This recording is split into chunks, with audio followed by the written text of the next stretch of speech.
You don't have to wait until you got deadly disease or get old to be wise. You know, I'm saying that the minute make life worth living, and so I say live with a high purpose is the way.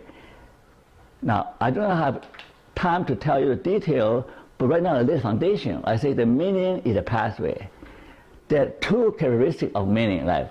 One is self-transcendence. Live a life that transcends self-interest. Start thinking about we rather than me. Start thinking about humanity, think about society, think about God rather than your own self-interest. The requirement of self-transcendence is one of the keys to a happy life. Now you might not understand, but we are wired in such a way that we cannot be really happy, really, if we just live for ourselves. You are bigger than yourself. You're bigger than your life, your vision should be bigger than your self-interest.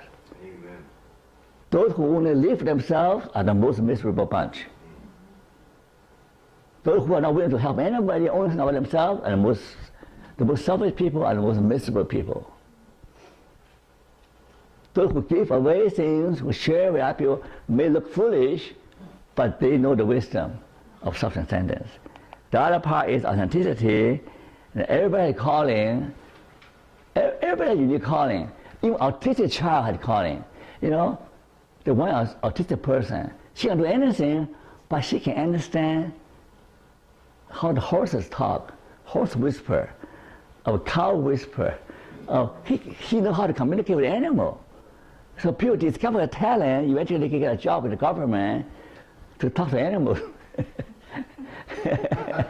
to talk to animals, to bring, he gets a job. And some autistic child can be very good in piano playing. So everybody has calling. Don't tell me you have, no, you can't do anything. You have to discover your calling. Right? So be yourself, you're unique, and focus on what really matters. Life is much better when you really focus on what really matters. If you have decided what really matters, focus on that, rather than focus on your problem. Shift your focus from your problem to your potentiality. Shift your problem, shift your focus from self to others. From yourself to God, to a country, to society and family, to other people. Take your eyes off yourself, can you? You know? Your eyes are built to look at other people, not to look at yourself all the time. Yeah. Don't look at the mirror all the time, okay? My hair's in a mess, I never look at the mirror, right? It actually looks good today.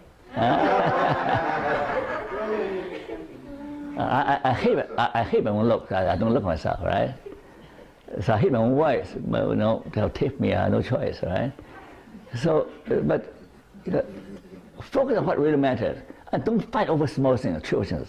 Who's right, who's wrong, or who said what, who did what. They're all trivial things, and don't fight over trivial things. You know, you have no more time too short. Life too short. Life too short to be wasted arguing over trivial things.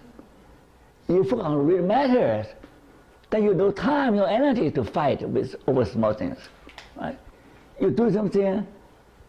I have big plans for this group, but I'm old. I can't do. But with your help, we can do a lot more. So I want your help to join me in the meaning movement to help other people to live a more meaningful life. Being a Christian doesn't mean you live a meaningful life. Being a Buddha doesn't mean you live a meaningful life. And many religious people live self-centered life. They want to judge people. True. They don't judge people, they condemn people. But they know how to lift other people up. Right? This is what you can do, okay? Be a hand that reaches out, be a smile for those people who have no reason to smile, be a light for those who live in darkness. Show them what it means to love. Anybody can do that, right? There's self-transcendence. But you do it with your talent, special calling. Okay? So that's the end of my lecture. Thank you for attention.